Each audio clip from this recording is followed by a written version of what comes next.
Buenos días. En el día de hoy estamos reunidos para realizar una capacitación acerca de salud pública. Mi nombre es Sandra Patricia Pérez Quintero, yo soy médico laboral, trabajo para Nixus Capital Humano, parte de AXA Colpatria. En cuanto a la prevención de la parte de los accidentes y el riesgo laboral, tenemos que mirar, me gusta esta frase porque debemos tener en cuenta que la prevención de los accidentes no debe ser considerada como una cuestión solamente legislativa, sino como un deber de todos los seres humanos y como una razón en el sentido de la parte económica. Eh, Me gusta enfatizar mucho en cuanto al proceso de la prevención porque nosotros tenemos que estar pendientes de que la prevención es parte de nosotros mismos, del autocuidado que nosotros ejercemos sobre nuestra salud. Además de que el empleador tenga también parte sobre el proceso, nosotros como empleados también tenemos muchísimo que ver en la parte de la prevención, del cuidado y de la autoayuda. En este tema de la salud pública, lo primero que vamos a ver es la definición que tenemos a nivel de la parte legal. En cuestión de la parte legal colombiana, tenemos que la ley 1122 del 2007 nos dice que la salud pública está constituida por un conjunto de políticas que busca garantizar de manera integrada la salud de la población por medio de acciones dirigidas a la parte individual y a la parte colectiva. En cuanto a la parte de los resultados que constituyen indicadores de condiciones tanto de vida, bienestar y desarrollo. En general, las políticas de salud pública a nivel de Colombia se realizan bajo la rectoría del Estado y deben promover la participación responsable de todos los sectores de la comunidad. A nivel nacional tenemos nosotros el Ministerio de Salud como ente mayoritario y a nivel de la parte departamental tenemos las secretarías de salud departamentales y posterior a ello las secretarías de salud que son las regionales o las municipales. Dentro del proceso de la salud pública nosotros podemos entender a nivel de la OMS, que es el conjunto de las actividades relacionadas con la salud y la enfermedad de toda la población en un estado sanitario y ecológico del ambiente de vida, la organización y el funcionamiento de estos servicios de salud y la enfermedad en cuanto a planificación y gestión de los mismos y de la educación para la salud. ¿Qué quiere decir eso? Que la salud pública va en un entorno a nivel generalizado. La salud pública no va en un entorno diferente al individual en cuestiones sanitarias, sino que va en generar a ver una enfermedad grande o una enfermedad grave. Lo que nosotros estamos tratando de hacer a nivel de la parte de salud pública en Colombia es ejercer como una parte de prevención, pero no solamente en el ente laboral, sino a nivel de la parte también de la parte comunitaria. ¿Qué quiere decir esto? Yo como persona hago parte de un sector en donde me relaciono con otras personas y esas personas se relacionan con otras personas. Entonces eso va desde un individuo hasta una masa familiar, hasta una masa regional, hasta una masa departamental y después hasta una masa nacional. En cuestiones de salud pública, nosotros tenemos que entender que el proceso puede llegar a ser solamente individual, como a nivel de la magnitud que se vio con la pandemia en el COVID, que fue a nivel internacional, a nivel mundial, y que la propagación se hizo por diferentes países. Vamos a ver un poquito más sobre las definiciones. En cuestiones de salud pública, a nivel de la parte directa, nosotros podemos entender que las enfermedades que son en este momento de notificación obligatoria a nivel nacional tienen que ver con, por ejemplo, enfermedades de transmisión sexual, que ustedes entienden son, por ejemplo, el VIH, la sífilis, la hepatitis B o la hepatitis C. Cuando a uno llega a un consultorio una persona con ese tipo de patologías, yo tengo que inmediatamente hacer una notificación a las áreas correspondientes y en ese sentido vendría siendo la Secretaría Departamental.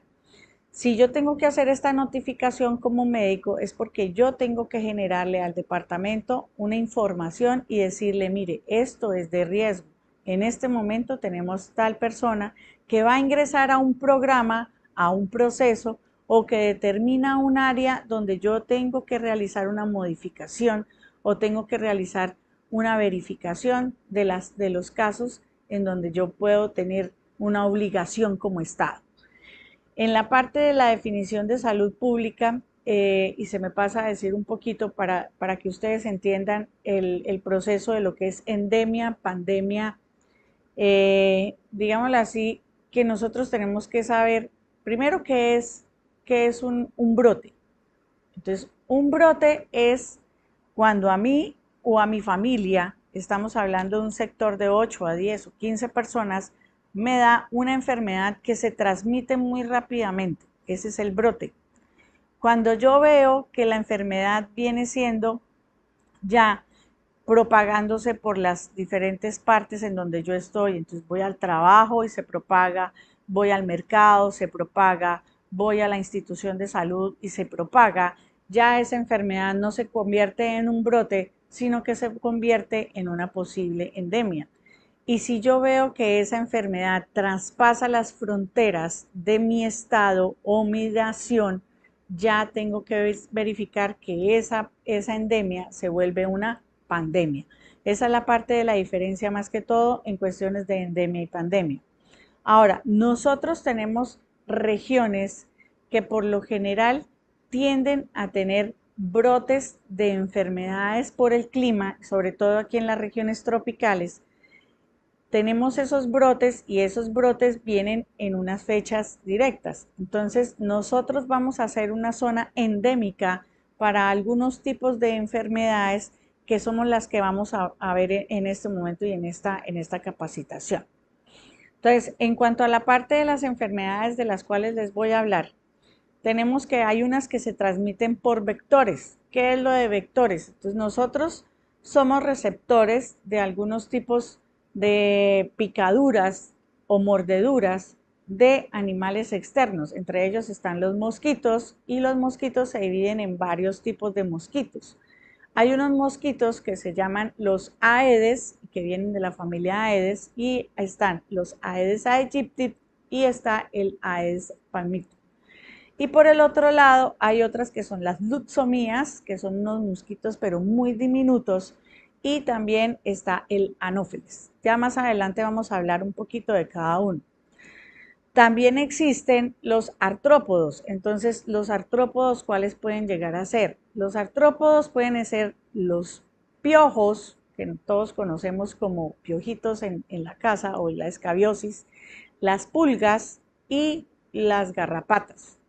Y existe uno que es a nivel de algunas regiones muy pequeñas en el país, como lo que es los Santanderes, las zonas de Cundinamarca, Boyacá, que son zonas en la parte caliente, sobre todo los de la región que están a nivel del Magdalena Medio, que colindan en esas zonas, las zonas de Arauca y Casanare, que son las que tienen un patógeno que se llama, un vector que se llama el pito. Yo creo que muchos han escuchado hablar del pito. En cuestiones del pito, esos van a tener algún tipo, digámoslo así, van a tener una influencia bastante grande en una enfermedad que vamos a hablar un poquito más adelante. Cuando hablamos de virus, es un agente parasitario de un tamaño muy pequeño, muy imperceptible, no lo vemos, lo vemos es a nivel de la parte microscópica, que no está compuesto por células, pero es capaz de reproducirse dentro de ellas, haciendo mutaciones dentro de la parte de la célula que puede llegar a generar un daño en el proceso de la replicación de esta. Eso más que todo pues a nivel ya un poquito científico. Y en cuestión de las bacterias, estas ya son organismos unicelulares, ya los podemos ver un poquito más grandes que los virus, obtienen nutrientes del ambiente en el que viven. Estos pueden causar problemas como caries, infecciones de oído, infecciones de la vejiga, pueden causar infecciones de la garganta, por mencionar algunos ejemplos. Pero las bacterias no siempre producen enfermedades graves o enfermedades infecciosas. También no están dentro de la parte de nuestro sistema gastrointestinal y nos ayudan, por ejemplo, a controlar lo que es los parásitos que están dentro de nosotros mismos, que por ejemplo son las amibas.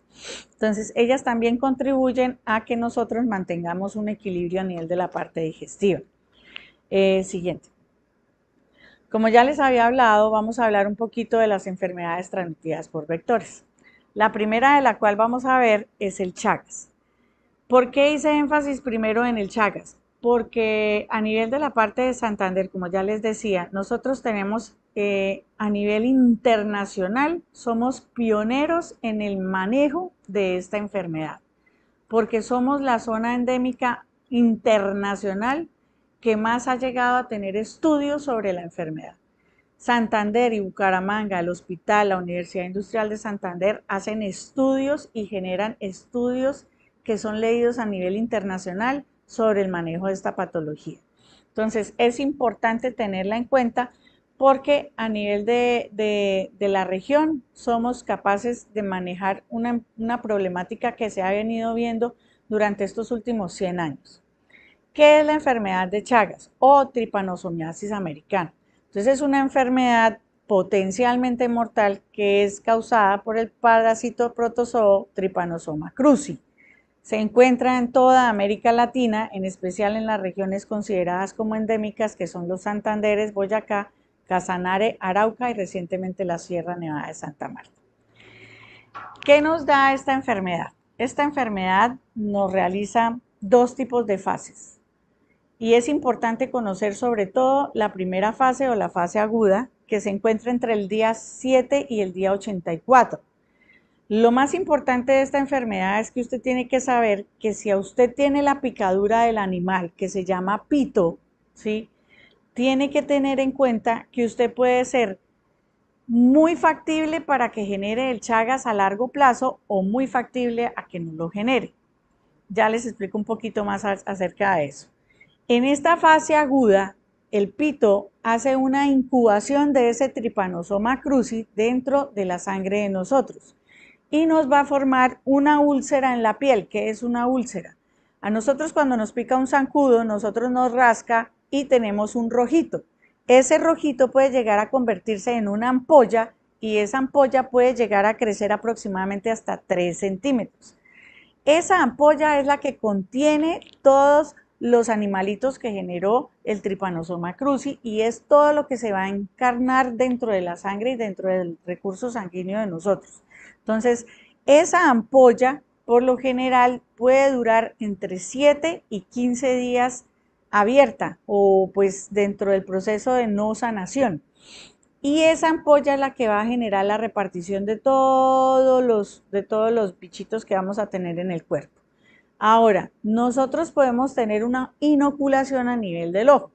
Y esa inoculación a nivel del ojo es porque llegamos o estuvimos en una zona que es de pito. Aquí en Santander tenemos unas zonas que se llaman o regiones que eran casas construidas de bareque. Ese bareque es la casa ideal para el pito. Entonces, ellos dejan ahí sus heces, nosotros limpiamos todas las paredes, todas las zonas, los huequitos donde ellos dejan sus heces y de un momento para otro llegamos y nos frotamos los ojos. Dentro de esa inoculación nosotros acabamos de meter el pito dentro de nuestro ojo. Entonces se forma un edema así de grande en los ojos y ese edema tiene una connotación y es que pone el ojo rojo como si le hubieran dado un puño a uno. Entonces se torna roja y se torna como moradita, como si fuera un morado, y esa es la inoculación del pito, sin haberlo picado. O sea, no necesariamente puede llegar a tener usted un pique. En cuanto a la parte de la detección de esa ampollita que les estaba hablando, no se la rasque, no se la saque, no le haga ninguna herida. Si usted ve que la ampolla está creciendo o que si usted al hacerse la parte del masaje que se hace uno con las uñas, ve que crece la ampolla, por favor váyase para el centro de salud si usted sabe que es una zona endémica. Todo el mundo sabe más o menos aquí en Colombia porque se ha hecho institucionalmente la información de que las zonas endémicas de pito necesariamente tienen que generar información a todos sus residentes por lo menos una vez al año desde el centro de salud.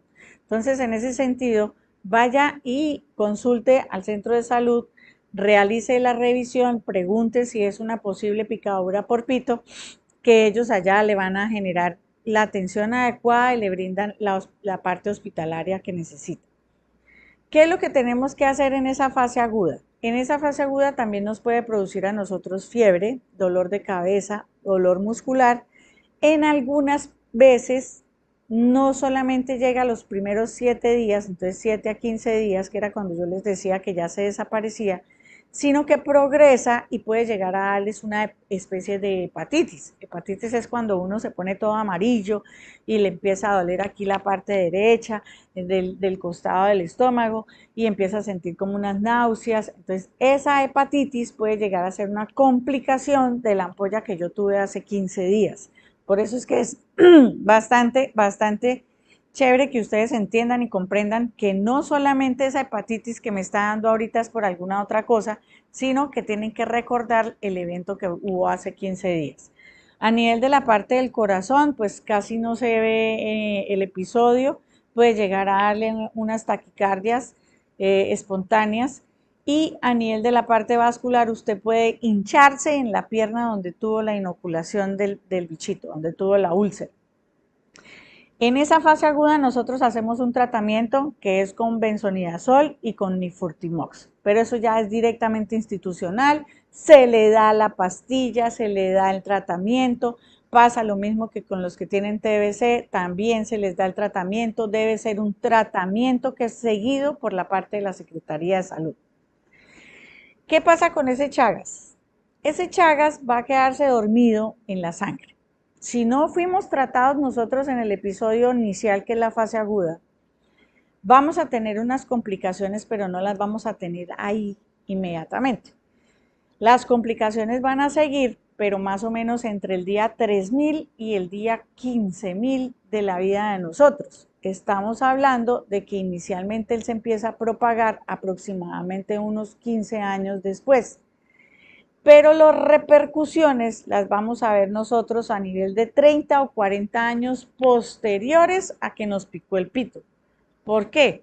Porque el virus, el bichito, el tripanosoma, va a generar una cosa que se llama una endocarditis, o sea, una enfermedad a nivel de las paredes del corazón, en donde él se va a implantar y va a hacer que esos músculos se elonguen y ya no puedan producir la misma capacidad de fuerza para sacar el sangrado.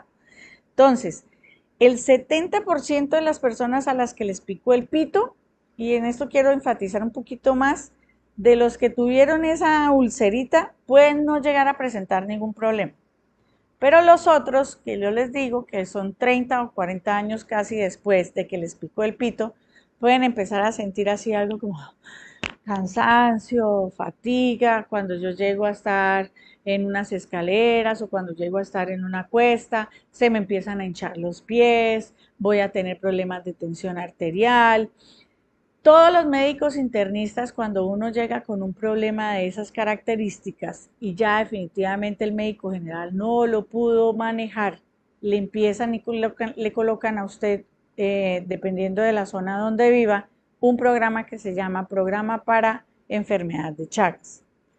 Todo esto está institucionalizado como salud pública y debe ser adscrito a la Secretaría de Salud de la regional. El mayor compromiso que se tiene, como les digo, es a nivel cardíaco. Todos los pacientes de Chagas en Colombia tienen su proceso de todos los medicamentos, está institucionalizado, no, así no estén ustedes inscritos en una EPS, tienen que ser por parte de la Secretaría de Salud atendidos. ¿Con qué fin? Con el fin de que se pueda llegar a mejorar la prevalencia de vida en esas personas que tienen el Chagas. Tienen que tener en cuenta y tienen que averiguar si ustedes están en una zona endémica de Chagas. Por lo general, toda la región de Santander, porque nosotros construíamos antes en Bareque todas las casas, somos endémicos de Chagas. En la parte de norte de Santander también, Arauca y lo que les digo, la zona riberal del Magdalena Medio. Siguiente. En cuanto a la parte de leishmania, la leishmaniasis es otra de las enfermedades que es transmitida por vectores, es también parasitaria, es transmitida por una mosquita que es de la punta de un alfiler, es casi igual a la punta de un alfiler, se llama la lutzomía. Esta se presenta principalmente en las regiones tropicales y es de amplia distribución a nivel mundial. Esta no solamente está aquí, esta también está en India, la vemos también a nivel de Australia, en la parte superior de Australia, la vemos en la parte baja de Indonesia, la parte árabe también y en la zona africana. Entonces, ¿qué tiene esta enfermedad, digámoslo así, de especial? Esta enfermedad nos llega hacia la parte del páncreas y hacia la parte hepática. Es una enfermedad que también tiene tratamiento y tiene un tratamiento cuando nosotros tenemos la parte de las formas agudas. Inicialmente lo que pasa es que empezamos con una fiebre, empezamos con un malestar, podemos tener enfermedades a nivel de la parte hepática, como les decía, y gastrointestinal. Tenemos nosotros también síntomas como dolor de estómago, hinchazón, diarreas y llega a tenerse como una hepatitis también en ese sentido y en ese proceso. Nosotros tenemos ya tratamientos para la parte de la leishmania. La leishmania también es una enfermedad crónica, también es una enfermedad que por Secretaría de Salud usted recibe los tratamientos cuando usted tenga la fase aguda, la fase media, cuando usted esté con todo, porque va a dejar y generar un daño crónico a nivel de la parte hepática o a nivel de la parte del vaso. Entonces, esas condiciones también pueden llegar a manejarse en cuanto a la parte de las secretarías de salud. En cuanto a la leishmania, ¿qué es importante tener en cuenta? Los síntomas, usted no ve la picadura, nunca la ve, porque es mínima, pero los síntomas los va a tener usted cuando empieza con esas fiebres y con esa parte de la hepatitis. Entonces, usted muchas de las veces cuando tiene leishmania va a ser hospitalizado con una especie de diagnóstico de hepatitis, pero tampoco le van a encontrar qué es, por eso es que le van a hacer exámenes y van a mirar en qué tipo de región se encuentra. El tratamiento a nivel de la parte hospitalaria, y digámoslo así que le manejan lo de la parte de la hepatitis, como es parasitaria también se tiene de todas maneras todo lo que es manejos de medicamentos con los imidazoles, en ese sentido, que son los que más manejamos para ese tipo de enfermedades. Y después de que usted sale, pues tiene que estar en controles, de todas maneras, por ahí cada año con medicina interna, que es el que nos lleva a nosotros esos casos, para que él estimule que todos los exámenes de control están bien. La leishmaniasis no es mortal, lo que pasa es que va a dejar es un daño permanente a nivel de la parte de esos dos órganos, que son el hígado, más que todo la parte gastrointestinal y el vaso. Siguiente. La siguiente es una enfermedad que nosotros llamamos una enfermedad a nivel de la parte selvática. Es una enfermedad transmitida por un zancudo que se llama el zancudo anófeles. Este zancudo no se encuentra dentro de la zona urbana, es más que todo de las zonas rurales y más que todo de la zona selvática. Entonces, esta enfermedad es producida por el parásito Plasmodium vivax. Se encuentra a nivel de la parte de la hembra del zancudo anófeles y entre los síntomas más comunes que podemos nosotros ver una semana después de adquirido ese parásito está la fiebre, el dolor de cabeza, escalofríos, vómito, fatiga y dificultades para respirar. Nosotros tenemos que tener en cuenta que cuando nosotros tuvimos la enfermedad podemos volver a tenerla. Se llama un caso recrudescente y es un paciente que ha tenido el diagnóstico confirmado de la malaria, que ya ha recibido tratamiento y que vuelven a regresar los síntomas y presenta unas formas asexuadas en el examen que nosotros hacemos, que se llama el examen de gota gruesa, durante los 30 días siguientes a la fecha en que inició el tratamiento. La persona que presente los síntomas y que haya estado en una zona con transmisión del vector debe acudir inmediatamente al centro de salud, lo mismo que con todas las anteriores. ¿Para qué? Para que le practiquen el tipo de pruebas que nosotros hacemos. Esa prueba que se llama la prueba de gota gruesa solamente está diligenciada en todas las partes endémicas de Colombia. Pero pues de todas maneras nosotros tenemos que tener presente que las zonas endémicas aquí en Colombia están más hacia las regiones selváticas y incluyendo en este sentido las zonas que están al nivel del río Cauca y las zonas como el Bajo Sinú y Alto Sinú, las zonas de Amazonas y Orinoquía. En el centro y en el centro oriente atlántico más que todo a nivel de la parte del Magdalena Medio también.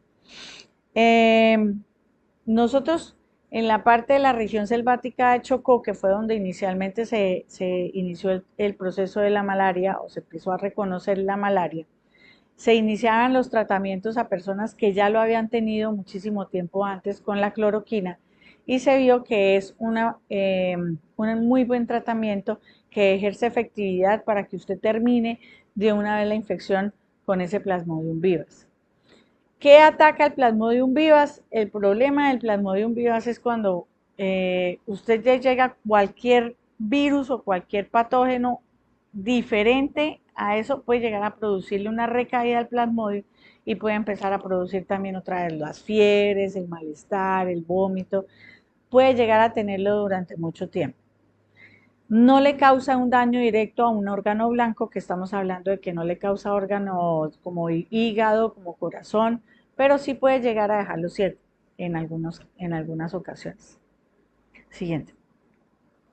Ya vamos a hablar un poquito de lo que son las transmitidas por los mosquitos, que ya no son por el lado de los parásitos, sino vamos a cambiar y ahora estamos hablando de los virus. Entonces, dentro de la parte de las enfermedades que son transmitidas por vectores, las víricas son las actuales y las que más llegamos nosotros a tener dependencia porque los virus mutan muchísimo y son unas cosas que trascienden bastante rápido y las vamos a tener, digamos así, cada año con algunas temporadas. Por eso se llaman endémicas también. La infección vírica del dengue es transmitida por el Aedes aegypti. Y esta enfermedad está muy extendida a nivel del trópico. Esas sí se presentan a nivel de toda la parte de Centroamérica, Suramérica, hasta lo que es Ecuador, Brasil, la zona de las Guyanas, Venezuela, todas las islas, la parte de África, la parte de Indonesia, como les decía anteriormente, y la zona alta de Australia. Aquí en Colombia, las zonas endémicas que nosotros tenemos son el Valle del Cauca, Tolima, Huila, Santander, Cesar, Meta, Cundinamarca, Sucre, Antioquia y Atlántico. Pero no estamos exentos de que en otras regiones también se tenga el dengue, sino que en estas son las zonas en donde más se propicia este tipo de mosquito. Los mosquitos se presentan en alturas inferiores a los 2.200 metros sobre el nivel del mar, ponen los huevos y los depositan en las aguas donde nosotros dejamos y esas aguas pueden estar en llantas que tengan agua cuando llueve, baldes de agua, albercas, floreros, los mismos floreros de plantas normales, las plantas ahora que están de moda en los jardines bonitos que se llaman acuíferos, todas esas plantas acuáticas pueden llegar a ser reservorio. Hay algunas que ahora tenemos nosotras muy bonitas que son las heliconias y entonces en esas heliconias, como eso tiene un huequito, se queda el agua reservada y puede llegar a ser reserva de las mismas larvas. Cualquier recipiente que usted tenga dentro de la parte de afuera debe generalmente sacarle el agua o echarle un poquitico de cloro.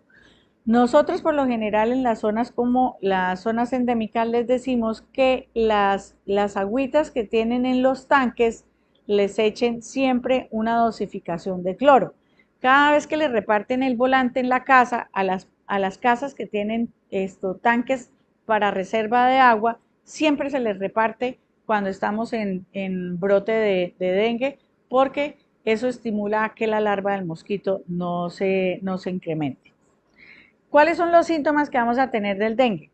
Fiebre, mucho malestar a nivel de la parte ósea, muscular, el dolor de cabeza también es bastante fuerte, el dolor articular, le duelen a uno hasta los huesitos, dicen, la pérdida de apetito y un dolor aquí en la parte detrás de los ojos. O sea, el dolor de cabeza viene aquí, pero también se hace a nivel de la parte retrocular. Es muy característico de la fiebre del dengue. El dengue puede llegar a ser peligroso cuando nosotros no lo tenemos controlado. En algunas personas, ¿qué pasa? Yo puedo tener la fiebre, el malestar general durante los primeros 3 días y posterior a esos primeros 3 días puedo llegar a recaer terrible y a tener un dolor muy, muy fuerte a nivel de la parte ósea. Cuando yo tengo ese nivel y esa fiebre no me pasa, yo ya tengo que recurrir a un examen. Y en ese examen hay una cosa que se llaman las plaquetas. En el examen de sangre esas plaquetas se bajan demasiado cuando hay un dengue y se vuelve el dengue hemorrágico. ¿Por qué? porque estas plaquetas lo que hacen es que nosotros tengamos, cada vez que nos herimos o cada vez que nosotros tenemos una raspada, una herida superficial, esas plaquetas hacen que nosotros tengamos la sangrecita y se nos coagule la sangre. Si yo no llego a tener plaquetas en la sangre, ¿qué es lo que pasa? Pues yo me puedo desangrar. No cierra la herida y sigo botando sangre y esas plaquetas me van, como no están, no me van a hacer el cierre.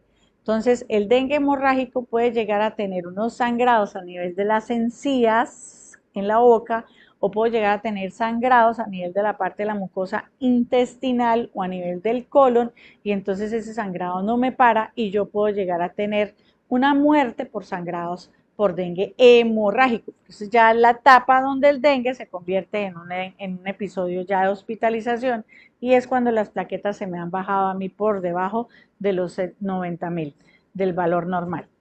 ¿Ok? Entonces, siempre hay que tener en cuenta que si a partir del cuarto o quinto día la fiebre no me pasa, yo tengo que inmediatamente recurrir a la instancia hospitalaria. También me deben llenar fichas, también deben pasar por la Secretaría de Salud. Lo único es que esta atención no va a ser directamente por la Secretaría porque esta es más de estar pendiente del paciente, de darle su acetaminofén, porque la mayoría se manejan con eso. No vaya a consumir ibuprofeno, naproxeno durante el estado de esas fiebres, porque esos medicamentos hacen que uno no genere plaquetas. No le ayuda a uno al cuerpo a que genere esa reacción de cerrar todas las heridas y puede propagarle las hemorragias. Esos tipos de medicamentos se llaman AINES, antiinflamatorios no esteroideos. Entonces, esos pueden llegar a generarle a usted mucha hemorragia. Bueno, ya pasando a la fiebre chikungunya, también es transmitida por el mismo mosquito que se llama el Aedes aegypti o el Aedes albopictus. Este chikungunya llegó hace muy poco tiempo aquí a la región, venía de la región norte de Centroamérica y se ha propagado muchísimo en los últimos años. El chikungunya también es, digámoslo así, en la parte de las zonas endémicas, pero tiene temporadas y es las temporadas en donde el mosquito también crece. ¿Qué es lo que nos va a dar a nosotros? Esta fase nos va a dar también muchas fiebres, mucho escalofrío, mucho dolor osteomuscular y dolor de cabeza. Los síntomas casi siempre van a ser muy similares en estos tipos de propagaciones víricas que son generadas por el Aedes.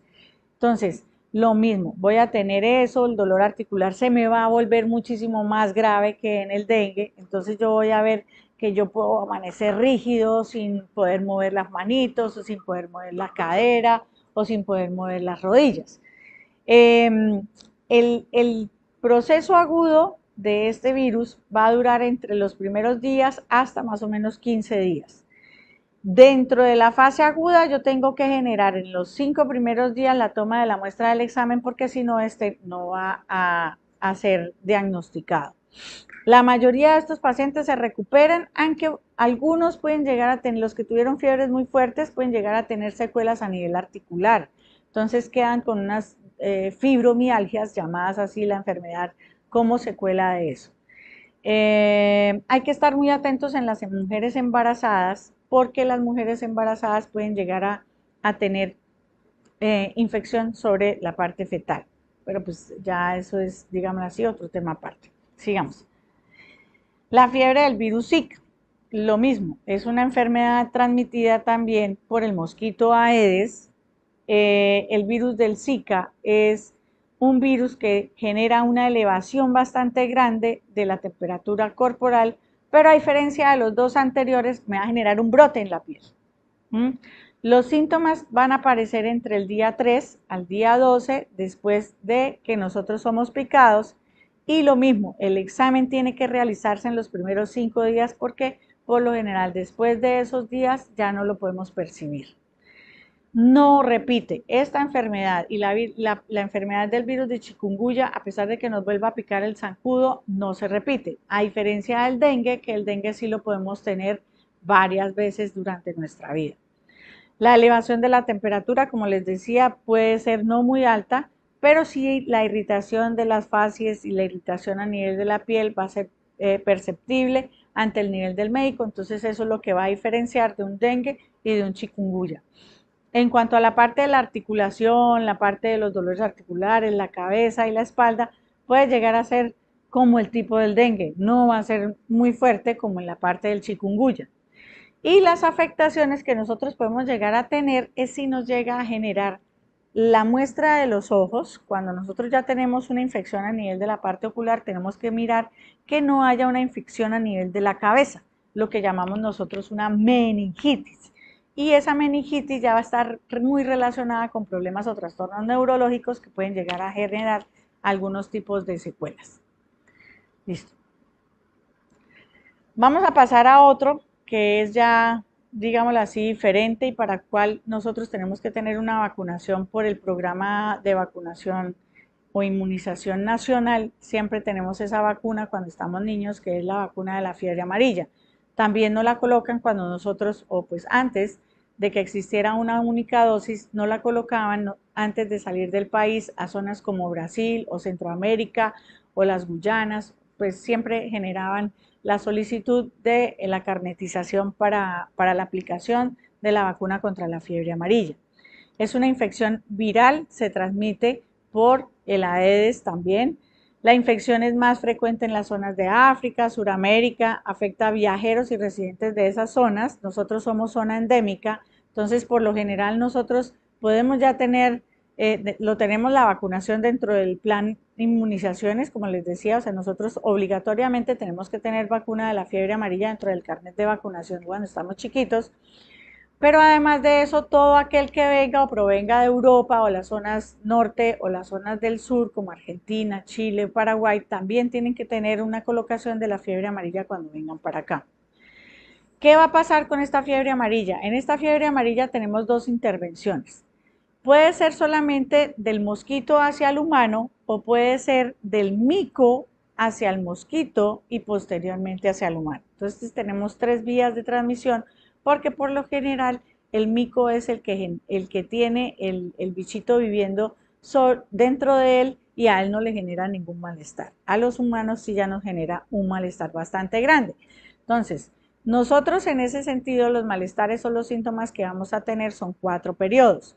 El primer periodo, que es el periodo de incubación, no nos va a generar sino solamente el prurito y posterior a eso, la rasquiña que le llamo yo, más para que sea más generada públicamente, la infección, la que dura ya 1 a 5 días, entonces nos presenta con fiebre, escalofríos, podemos llegar a tener así algo como que nos suena el corazón, nos palpita, unas palpitaciones y posterior a eso ya esas palpitaciones se van y hay una cosa que se llama el signo de Fayette. Entonces, tú estás normal y de un momento para otro llegas y y se baja. Y eso es cuando tenemos nosotros fiebre alta. Entonces, el corazón empieza como a temblar, le decimos nosotros. Es como una sensación de temblor del corazón. Y se siente. La parte del dolor de cabeza, el enrojecimiento a nivel de los ojos, el dolor en los huesos. Hay una necesidad de quedarse encamado porque uno no se puede ni levantar, entonces le da pereza todo, se siente como agotado, como físicamente definitivamente que yo no quiero nada, no como nada, lo único que quiero es estar como permanecer acostado en la cama, puede llegar a darme ganas de vomitar o vomitar. La remisión al cuarto día, uno llega a tener una mejoría leve, entonces se puede levantar de la cama, decir que ya no está enfermo, y de un momento para otro, al quinto o sexto día, ¡pum!, se vuelve para la cama y queda otra vez encamado. Y ya después de ese sexto día, cuando hay recaídas, ahí sí ya llega la intoxicación, que es lo que nos va a generar el proceso ya más grave y puede llegar a una parte de la muerte por una hepatitis. Entonces, va a generar una insuficiencia hepática o una insuficiencia renal, daña los procesos de la generación del hígado, entonces no podemos hacer el recambio de la sangre y por lo general nosotros llegamos a tener una patología que es manejada en la unidad de cuidado intensivo como mortal. En cuanto a la parte del riñón, vamos perdiendo también toda la parte renal. No es que usted lo vaya a ver en la orina, no. Le va a generar un proceso de hipertensión, entonces usted va a mirar que empieza a tener tensiones muy elevadas, dolores de cabeza terribles y va a tener en algunas ocasiones disminución en la cantidad de orina que usted va a tener dentro de lo normal. Si usted orinaba 3 veces al día, ya ahorita ya no va a orinar sino 1 o 2 veces al día, va a ser más escasa la cantidad de orina, que esto se le llama oliguria, y va a tener otras, digamos así, por lo general, otros exámenes que van a estar dentro del proceso de la falla renal. ¿Qué va a pasar con esa falla hepática y con esa falla renal? Nosotros, por lo general, si somos jóvenes y tenemos esta fiebre amarilla, vamos a tener con unas secuelas permanentes a nivel de la tensión arterial o a nivel de la insuficiencia renal que nos van a generar toma de medicamentos de aquí hasta que San Juan agacha el dedo, como digo yo. Eh, listo. Por último, vamos a hablar de una enfermedad que se llama la rabia. Esta es transmitida por unos animalitos que ya vamos a ver. Es una enfermedad vírica. Está contemplada dentro de las enfermedades transmitidas por vectores, pero tiene un espacio muy aparte. ¿Por qué? Porque no todo aquel que es mordido por un animal va a tener rabia. Entonces, en ese sentido, por eso es que tiene un pedacito aparte. Nosotros tenemos mucha información a nivel de la parte del Ministerio de Salud y cuando ustedes pueden llegar a buscar ahí en sus celulares, buscan el término de rabia, él les va a generar rabia como enfermedad y les va a generar hay un brochure, una gama de informaciones que tiene el ministerio y que la genera a nivel de todo. ¿Por qué el ministerio está buscando que la gente conozca esta enfermedad? Porque resulta que esta enfermedad es transmitida por los roedores y por algunos animalitos que tenemos en casa, como son los gatos y los perros o los hámsters.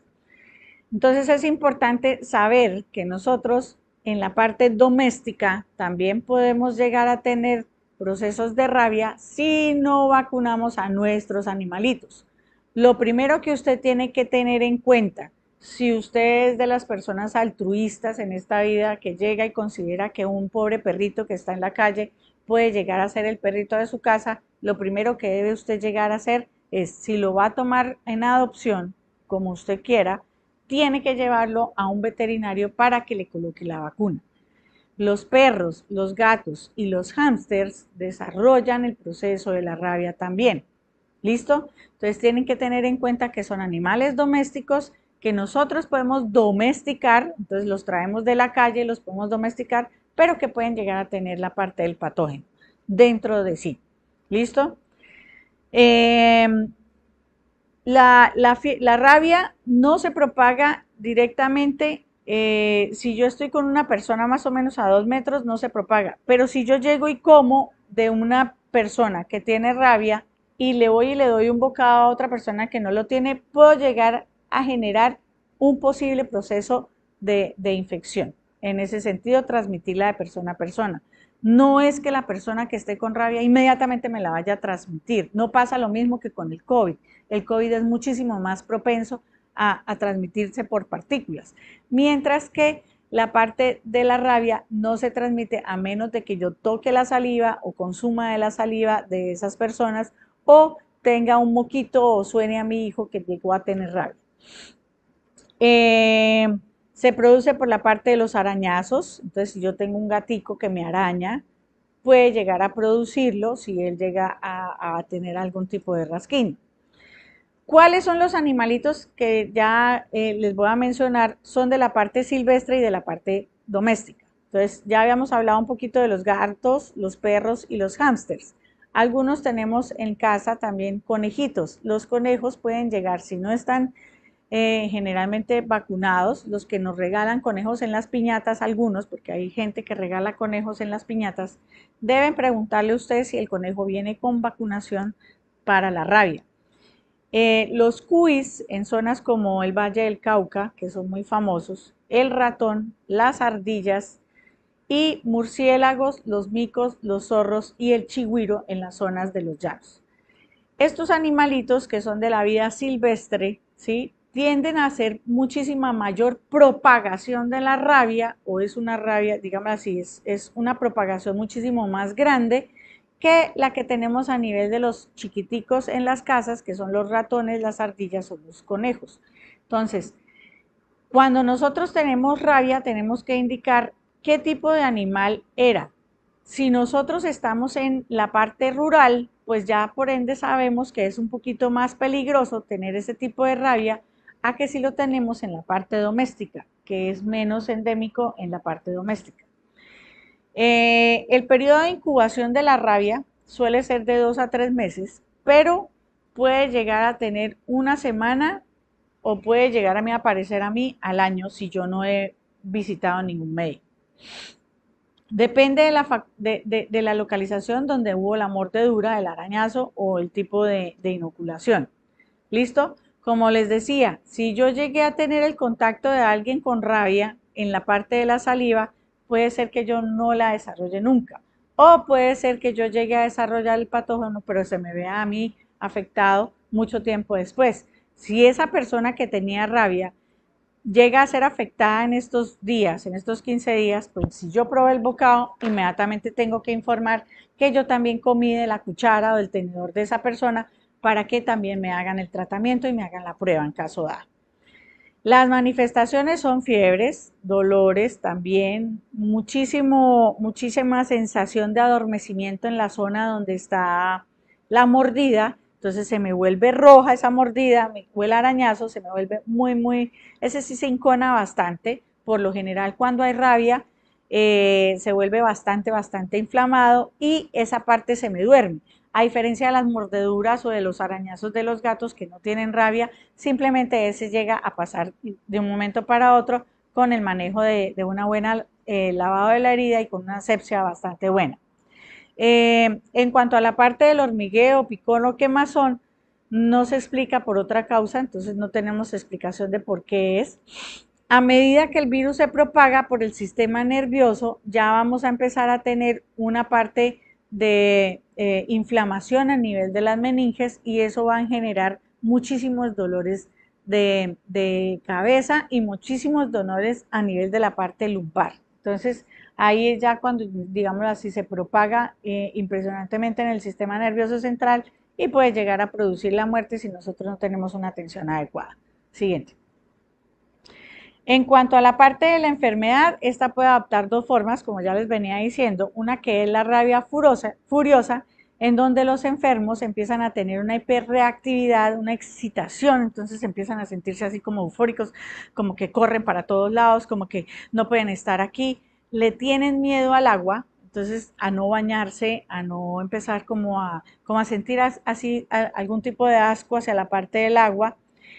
Tienen mucho temor a salir porque las condiciones del clima de la parte del viento pueden llegar a generarles un poquito de sensación de ansiedad.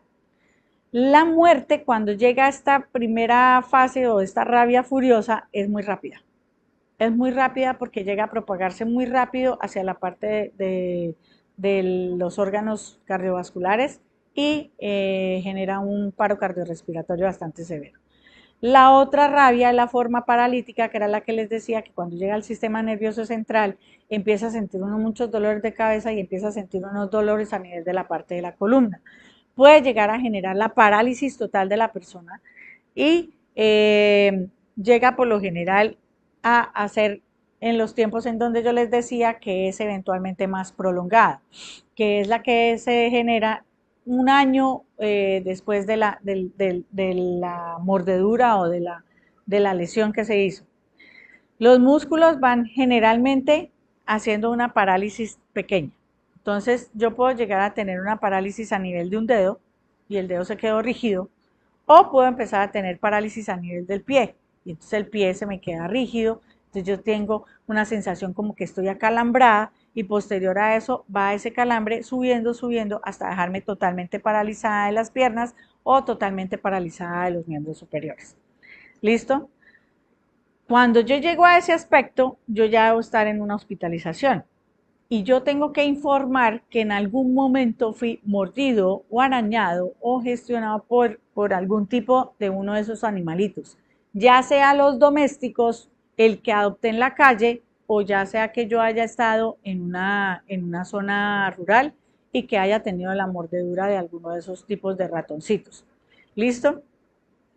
El paciente posterior a que empieza con esos problemas de no poderse mover, esas parálisis, va a entrar en un coma y pues posteriormente a eso ya llega a fallecer.